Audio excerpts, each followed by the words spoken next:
Salut, je suis Madeli et vous êtes sur la chaîne, la télé de Madeli. Pour ceux qui nous rejoignent pour la première fois, je vous invite à aimer la page, à partager la vidéo et à laisser un commentaire. Nous sommes dans une aventure éducative et nous avons entrepris d'échanger sur les notions de conception et pilotage de projets humanitaires. Les vidéos précédentes nous ont permis d'avoir une idée de ce qu'on pouvait entendre par projet, de ce qu'on pouvait entendre par programme et de la différence qu'on pouvait y attacher, de ce qu'on pouvait aussi comprendre par programme ou projet de développement, projet caritatif. Aujourd'hui, nous allons aborder une nouvelle notion, ce qu'on entend par cycle de projet et les différentes étapes d'un cycle de projet.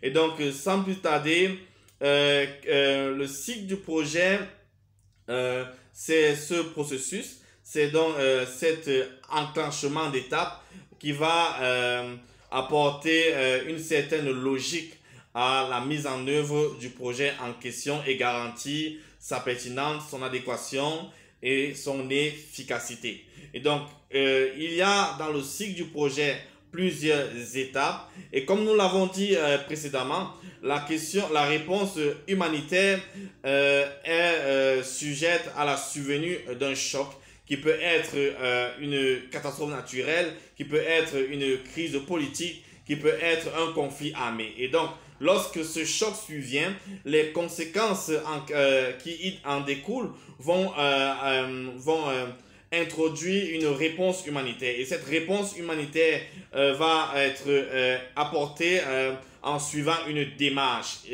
Cette démarche qui est le cycle du projet. Et pour le cas d'étude, nous parlons des cycles des projets humanitaires et nous parlons d'un cycle de projet à 5 étapes.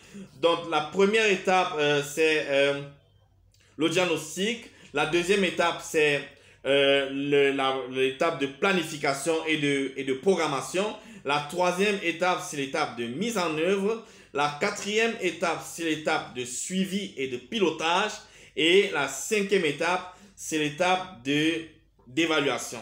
Et les étapes vont varier en fonction des organisations, en fonction des approches techniques et méthodologiques, en fonction de la compréhension des organisations.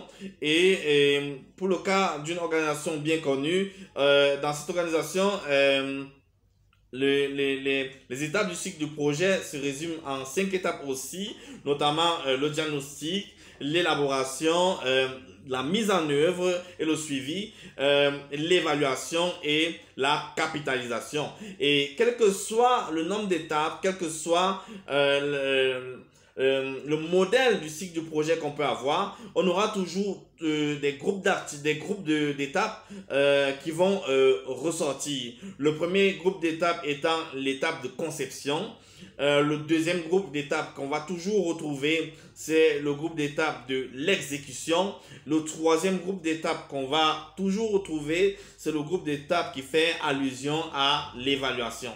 Et dans le cadre de notre étude, comme je l'ai dit précédemment, nous partons sur un modèle de cycle de projet sur 5 étapes. L'étape du diagnostic, l'étape de la planification et de la programmation, l'étape de la mise en œuvre, l'étape du suivi et pilotage et pour finir, l'étape de l'évaluation.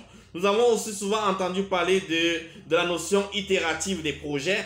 Il faut comprendre par là que la notion itérative renvoie simplement au caractère cyclique du processus du cycle de projet qui veut que la fin d'un projet soit le commencement d'un autre. Et dans ce processus itératif, un élément important, c'est l'amélioration de la connaissance, c'est le renforcement du niveau de l'intervention et donc l'amélioration de l'intervention, d'où le caractère, d'où l'expression de la capitalisation.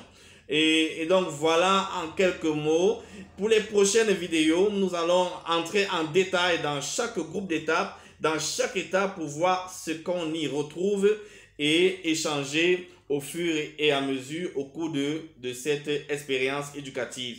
Et je vous invite à donc laisser un commentaire, à aimer la page, à vous abonner à la chaîne Et je vous rappelle encore aujourd'hui, où je vous le déclare, je vous aime d'un amour itératif.